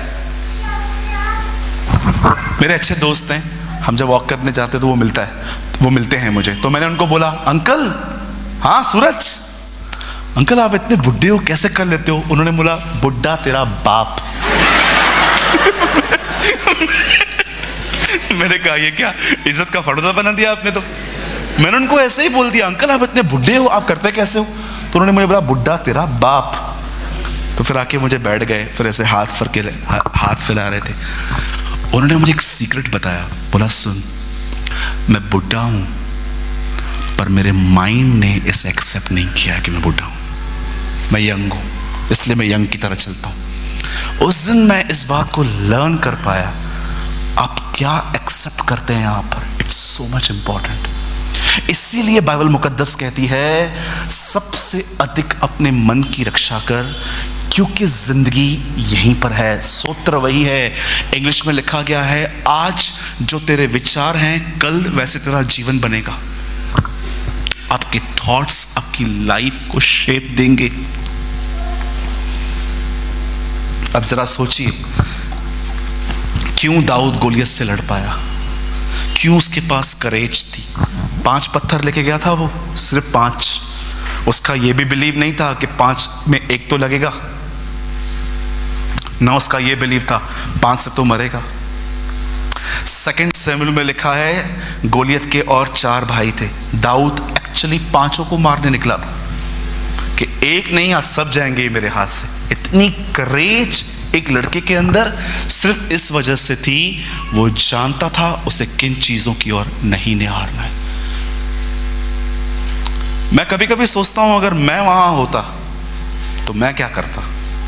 अगर कोई मुझे वहां पर बोलता इधर क्यों आया है, मैं उसको बोलता तेरा बाप खिलाता है मुझे। हाँ, ऐसे कैसे बात कर रहा है तू मुझसे, मैं तो उससे ही लड़ पड़ता। सोचो, दाऊद वहां पर गया और दाऊद को उसके भाई बोलता है क्यों आया यहां पर क्यों आया है तू, तो मैं तो उससे ही लड़ता। मैं रो रो के बोलता मैं जा रहा हूं, पापा को लेके आ रहा हूं, तू इधर ही रुक। और जाते जाते पत्थर भर के भाग जाता। और उसके बाद जानते हो, अगर मैं वहां से जीत भी जाता, फिर शाऊल मेरे पास आके कहता किधर जा रहा है, अंकल गोलियत से लड़ने जा रहा हूं। बैठो, क्यों, बच्चे हो तुम। और फिर 15 मिनट सोचता बैठ के, खुद से बात करता, चलो ठीक है, एक दिन लड़ेंगे सब, एक दिन लड़ेंगे। दाऊद ना मेरी तरह था ना आपकी तरह था। यीशु ने कहा वे परमेश्वर की ओर से सिखाए हुए लोग होंगे, खुदा उनको ट्रेन करेगा। आजकल पास्टर का बेटा पास्टर बन जाता है, आपको पता है। यूहन्ना बपतिस्मा दादा के डैडी का नाम क्या था, जकरिया। यूहन्ना की सेवकाई क्या थी, उसकी सेवकाई क्या थी, वो याजक था, वो प्रॉफिट था। क्या उसको वो सेम सेवकाई मिली, नहीं मिली। आजकल मसीहत पे सब होता है, कोई बोलने वाला नहीं है, पास्टर का बेटा पास्टर बन जाता है। मैंने बहुत जगहों पे देखा है। मैं उनको बोलता हूँ, एक आदमी ने बोला मीट हिम, मैंने बोला कौन है ये, is pastor so and so. तो मैंने उस भाई को बोला भाई आप बोलते हो ये पास्टर है, क्या ये उतना टूटा है जितना आप टूटे हो। बोला नहीं। मैंने कहा तो डोंट कॉल हिम पास्टर, खुदा पे छोड़ो जो उसको बनाएगा। उस दिन के बाद उन्होंने कभी अपने बच्चे को पास्टर नहीं कहा। वो एक बहुत अच्छे व्यक्ति थे, अगर मैं आपको नाम बताऊंगा आप सब उनको जानते हो, यूट्यूब पे हैं वो भी। कभी भी आप खुद डिसाइड न करें कि आप क्या बनेंगे। जस्ट जब तक आपको खुदा कुछ कहे तब तक एक साधारण से भाई और बहन बने रहें, छुपते रहें, छुपते रहें, छुपते रहें। खुदा सही समय पे आपको ले आएगा। और जाने से पहले, इस मीटिंग को फिनिश करने से पहले एक आखिरी बात मैं आपको कहूंगा, सुनिए। खुदा का रूह आप में बसता है, पवित्र आत्मा आपके अंदर है। उस पवित्र आत्मा से कहो कि वो आपको टीच करे, वो आपको सिखाए कि आपको कहाँ कहाँ पर चीज़ों को इग्नोर करना है। अदरवाइज अननेसेसरी चीज़ें लेकर आप अपने आप को डिस्टर्ब करोगे और अपने घर का माहौल भी खराब करोगे। मैं दूसरों की क्या गलती बताऊं, मैं आपको अपनी बात बता रहा हूं। बहुत बार मैंने ये फील किया है मेरे घर का माहौल मेरी वजह से खराब हुआ है। बहुत बार, so many times I feel कि मैंने दूसरों की फ्रस्ट्रेशन घर पे आके निकाली है। बहुत बार मैं अगर एक नेगेटिव पर्सन हूं तो मैं अपने घर पे क्या दूंगा, नेगेटिविटी। सोचो एक घर के अंदर एक खेलने वाला माहौल है और आप आ रहे हो और आप बैग को ठक ऐसे फेंकते हो और आप ऐसे बैठते हो, पानी लेकर आओ। आपको पता भी है आपने घर में क्या इंपार्ट किया, आपने सिर्फ अपने घर के अंदर नेगेटिविटी इंपार्ट की। अरे आप तो ऐसे होने चाहिए कि जब आप घर पे आओ ना तो जो लोग नेगेटिव है ना वो आपको देखकर कहें हाँ he is here. Trust me, मैं प्रभु को सारी महिमा देता हूं। लास्ट 3-4 सालों से मेरी फैमिली ने मुझे बहुत बार ऐसा कहा है और मैं बिलीव करता हूँ कि खुदा हमेशा ऐसा रखे। मेरी फैमिली ने 3-4 बार मुझे ऐसा कहा है कि हम डिस्करेज भी होते हैं ना, तू आ जाता है ना, हमारा माइंड बदल जाता है। फिर मैं बैठता हूँ, हम लोग मस्ती करते हैं, प्रभु का वचन शेयर करते हैं। और याद रखिए, बोलो अपने बाजू वाले को, ओवर स्पिरिचुअल मत बनो। बोलो ना, तुम लोग क्या वीआईपी लोगों को बोलो ना प्लीज। ओवर स्पिरिचुअल का मतलब समझते? एक बहन आई थी हमारे चर्च में, 3 हफ्ते से अटेंड की मीटिंग, और मैंने एक वचन पे सीरीज स्टार्ट की थी, प्रभु में गंभीर बनो। तो 3 हफ्ते के बाद उसके फैमिली से मुझे कॉल आया, बोला क्या सिखाते हो तुम उसको? तो मैंने बोला हम तो खुदा का कलाम सिखाते हैं। बोला ये घर पे आती है, ऐसे आके बैठ जाती है, हेलो बेटा, हेलो, जय मसीह की, जय मसीह। हंसती क्यों नहीं है? पास्टर ने सिखाया गंभीर बोलो। अरे पास्टर ने ऐसे गंभीर बोलने के लिए कहा है कि बात भी मत करो। ये कोई गंभीरता है? मैं एक परमेश्वर का दास होने के नाते कहता हूं, खूब मस्ती करो घर पे, ऑब्जेक्ट खुद को रखो। कोई काना है, किसकी आंख ऐसी है, उस पर मत हंसो। खुदा एक दिन ऐसे लोग तैयार करेगा जो आप पे हंसेंगे। बहुत सारे लोग हैं ना दूसरों पे हंसते हैं आजकल, कोई गिर गया ना, ये वो ऑब्जेक्ट खुद को रखो। मैं कई बार अपनी बेवकूफियों से लोगों को हंसाता हूं। एक दिन मेरी मम्मी ने मुझे बनाना दिया खाने के लिए, केला, और मैं बालकनी में खड़ा था, तो बिल्कुल मेरे पास में एक पैरट आके बैठ गया, और मैं देख रहा था उसको, कहता है केला नीचे फेंक दिया, छिलका हाथ में था। अब मुझे बताइए, अगर मैं ऐसे हंसा रहा हूं तो इसमें ऑब्जेक्ट कौन है? मैं हूं। कई बार लोग बैठते हैं दूसरों की कमजोरियों पे हंसते हैं। गुनाह करते हो तुम, कभी मत करना ये, कभी दूसरों की कमजोरी पे ना हंसो। घर पे रहते हैं ना, घर जब जाते हैं ना, कभी कभी अपनी स्पिरिचुअलिटी को बाजू में रखो। शायद आपको लगेगा कि एक स्पिरिचुअल व्यक्ति ऐसा कह रहा है, बिल्कुल मैं ऐसा कह रहा हूं। जब भी आप घर पे आते हो ना, सीधा घर पे शुरू मत हो जाओ, क्या तुम नहीं जानते कि तुम परमेश्वर का मंदिर हो, परमेश्वर का आत्मा तुम में निवास करता है? पश्चाताप करो। लोग आपसे तंग हो जाएंगे। कुछ लोग इतने स्पिरिचुअल हैं, वचन की सेवा कोई, अरे से पूछ प्यारे भाई तो कैसा है, हाँ लड़कियों के पीछे भागना बंद किया? सॉरी मस्ती कर रहा हूं, डोंट वरी, उसको बाद में सब बोलना मत कुछ, कितनी पटाई है ना। सुनिए, कभी कभी आप लोगों से नॉर्मली बात करते हैं। कुछ लोग है ना इतने स्पिरिचुअल हैं, घर पे हाय हेलो तक नहीं करते। आप ट्रस्ट करो या न करो, मैं जैसे अपने घर में जाता हूं, आपको मैं अपनी मदर से बात करवा सकता हूं। मैं घर पे जाकर पहले उसकी चोटी खींचता हूं, और मेरी माँ जान ली आ गया, फिर मैं उसको पकड़ता हूं, उसे हक करता हूं। मेरी वाइफ के बाद अगर कोई ब्यूटीफुल वुमेन मेरे लिए है तो वो है। मैं उससे मिलता हूं, मैं उसे हक करता हूं, मैं उसे किस करता हूं। क्यों? मेरी मदर है, मुझे पूरा राइट है अपनी माँ को प्यार करने का। खुदा ने मुझे एक अच्छी माँ दी है, मुझे अच्छा। और जैसे मेरे डैडी आते हैं, मैं ऐसे तैयार नहीं रहता हूं, और दरवाजा खोलेगा, प्रभु का मार्ग तैयार करो, उसकी सड़कें सीधी करो। अरे सड़क पे चलने तो दे। ओवर स्पिरिचुअल लोग, अरे उनसे पूछो पहले कैसा है। एक भाई मुझे मिला, उससे मुझे कहा, मैं कोई समय था, मैंने एक मंडली छोड़ दी थी, क्योंकि मैंने उस मंडली में बहुत गड़बड़ियां देखी थी। विधवाओं की सुद्धि नहीं लेते थे, अनाथों की सुद्धि नहीं लेते थे, तो मैंने वो चर्च छोड़ दिया था। तो एक भाई मुझे मिला, तो जैसे मैं सामने सामने जा रहा था, उससे रास्ता चेंज कर दिया। मैंने उससे पूछा क्या हुआ? मेरे पास्टर ने कहा जो चर्च छोड़ के गए उनसे बात मत करना। बोला तेरा पास्टर कौन है? मेरे को ये क्या है?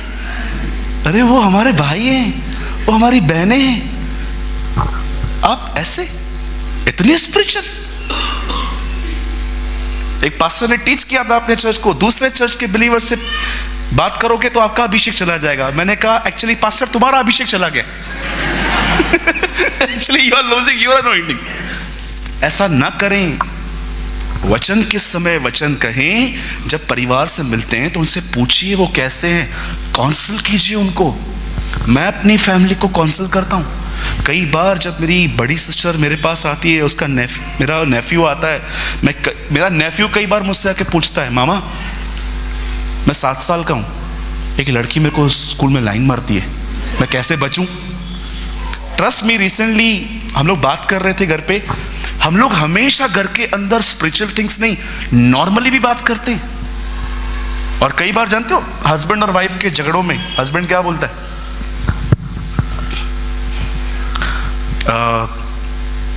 पंकज कम देखिए, ये मेरी वाइफ मैं आपका हस्बैंड, ठीक है, ये मुझसे लड़ रहा है। लिखा है पत्नी को अपने पति के अधीन रहना चाहिए। पढ़ वचनों को यूज करते हैं झगड़ों में। और फिर पत्नी आती है, बरोबर कह रहे हो, ये भी लिखा है कि पत्नी को अपने समान प्रेम करो। लो लड़ो बैठ के आपस में, शैतान जीतेगा बीच में। Don't be over spiritual. You know, कभी कभी यीशु भी मजाक करते थे। शैल आई शो यू? चेले गए थे ना मछलियां पकड़ने के लिए, जब वो आ रहे थे, जानते यीशु क्या बोलता है? कुछ मिला? कुछ मिला? वो अच्छे से जानता था। यीशु अलमाइटी था। मुर्दों में से जी उठने के बाद आप देखो, उसके पास एक ऐसी बॉडी थी, वो दीवारों में से पास हो जाता था। वो शक्तिमान, सर्वशक्तिमान था। ही न्यू एवरीथिंग। फिर भी पूछता है, कुछ मिला? खूब हंसो, ऐसे लोगों से मिलो जो आपको हंसाते हो। सिर्फ वो लोग नहीं जो आपके पर गन रखते हो। बपतिस्मा लिया कि नहीं? बिल्कुल मत, इनके साथ हाय हेलो रखो।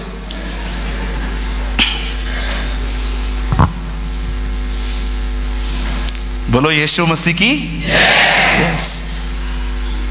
क्या फायदा सिर्फ सेवा करने का, पर मुझे प्यार नहीं है। तो लव होना चाहिए।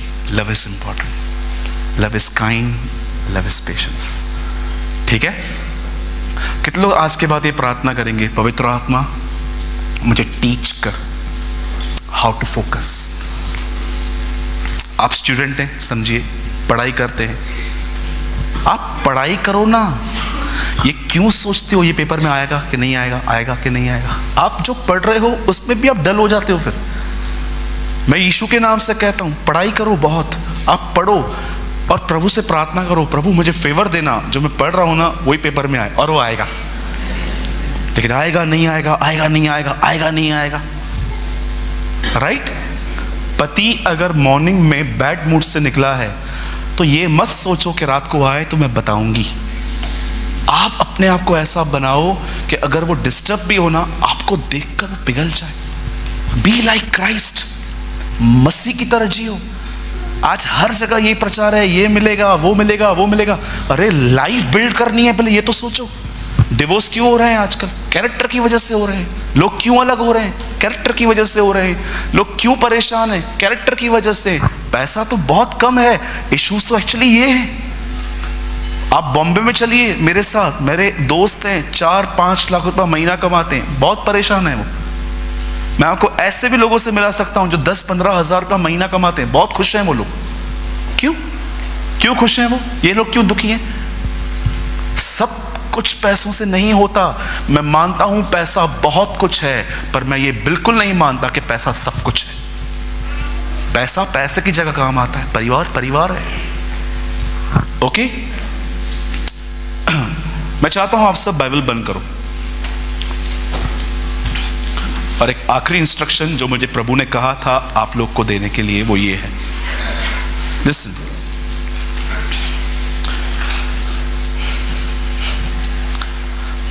ये एक वार्निंग भी है और ये एक विजडम भी है। आपके हाथ में इन दिनों में एक चीज है, ये मेरा सेलफोन है। मैं आपको बताना चाहता हूं, ये आज आपकी वीकनेस है, इसे कम उपयोग करें। इसे बार बार चेक मत करें क्या नया नया आया, क्या अपडेट्स आए। मैं आपको बॉम्बे के यूथ की बात बताना चाहता हूं। हमारे मुंबई में जहाँ मैं रहता हूँ, वहाँ पर 85% यूथ आज मिसलीड हो चुका है। चर्च आते हैं वो लोग, बैप्टिज्म भी लिया है उन्होंने। जब मैं कह रहा हूँ मिसलीड, मैं आपको बताता हूँ उसका रीज़न क्या है। उसका रीज़न ये है कि उन्हें लगता है कि वो प्रभु में है, उन्हें लगता है, पर अगर हम उनकी लाइफ देखें तो हम देख के कह सकते हैं वो प्रभु में नहीं है। आप ट्रस्ट कीजिए, मैंने अपनी आंखों से देखा है, चलती हुई मीटिंग में सेल फोन यूज करते हैं वो लोग। सोचो, क्या ये खुदा के कलाम को आदर है? क्या ये ऑनर है? इतने लोग इसके एडिक्ट हो चुके हैं आज, यूट्यूब, फेसबुक। मैं आपको बताना चाहता हूँ, मैं भी यूट्यूब पे हूँ। मैं आपको कहता हूँ, सबसे पहले बाइबल पढ़ना, फिर मेरा वीडियो देखो। First read your Bible. कई लोग इतने स्पिरिचुअल हैं, उन्हें लगता है कि मुझे चर्च जाने की अब नीड ही नहीं है, मैं यूट्यूब पे अपनी ज़िंदगी बता लूँगा। गलत हैं आप, दिस इज़ रॉन्ग। आप जिस भी अगुवे के पास जाते हैं, आपको उनके अधीनता में ज़िंदगी जीनी चाहिए। ठीक है, हो सकता है उनको, वो आपको वैसा फुट नहीं दे पाते हैं जैसा आपको हमारी चर्च दे रही है। इसका मतलब ये भी नहीं है कि वो गलत हैं बेचारे, वो भी मेहनत करते हैं। आज यूथ जो है ना, इस वजह से मिसलीड हो चुका है। मैं नहीं कहता हूं कि आप एक रॉन्ग चर्च के पार्ट बनो।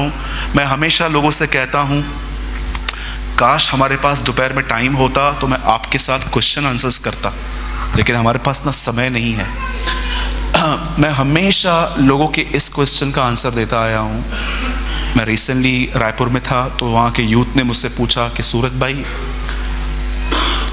अगर हम अपना चर्च छोड़ना चाहते तो हम छोड़ सकते हैं? मैं उनको बोलता हूँ, हमेशा चर्च कभी भी बुरे लोगों को देखकर नहीं छोड़ी जाती। अगर आप एक चर्च का पार्ट हैं और आप देख रहे हो आपके साथ जो लोग और भी चर्च में आते हैं वो अच्छा नहीं चलते हैं, बिल्कुल भी चर्च मत छोड़ना।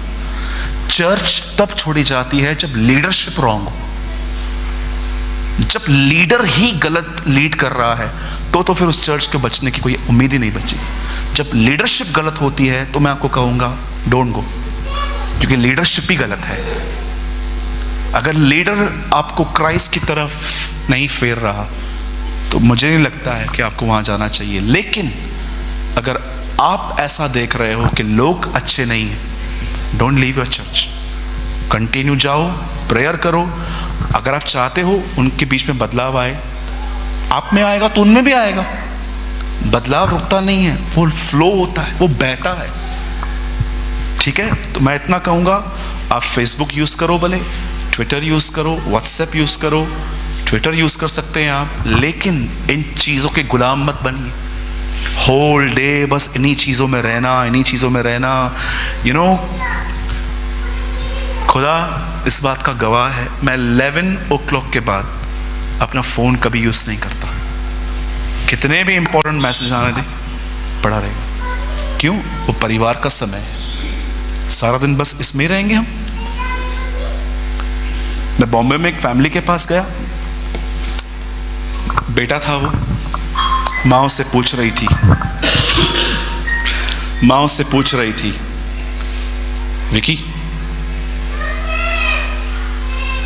विकी, हाँ खाना क्या खाएगा बेटा? बना ले जो चाहिए, बताना मम्मी, बनाना कुछ भी। सोचो, ये ऑनर है, आपकी माँ आपके बाप आपसे बात कर रहे हैं और आप सेलफोन यूज कर रहे हैं। अरे हमारे घर में ऐसा हो ना तो हमारा बाप हमको धक्के निकाल के बाहर निकाल कि क्या ये ऑनर है? जब भी कोई आपसे बात करता है, अपना सेल छोड़ दो, उससे बात करो। This is disrespect. और कभी भी अपने मोबाइल के गुलाम मत बनो। होल डे सिर्फ वचन बेचते रहेंगे, ये ग्रुप में, वो ग्रुप में, वो ग्रुप में, ये ग्रुप में। कुछ लोग बाइबल पढ़ते ही सिर्फ दूसरों को संदेश भेजने के लिए, बस यहाँ से 2 बातें पकड़नी है, वहाँ से 2 बातें पकड़नी है, आर्टिकल बनाना है, नाम अपना लिख देना है नीचे ढोंगियों की तरह, और बस वाही कमानी है, मैंने लिखा। Stop all this nonsense. ऐसा मत करें, आप सिर्फ अपने नाम के लिए कर रहे हैं।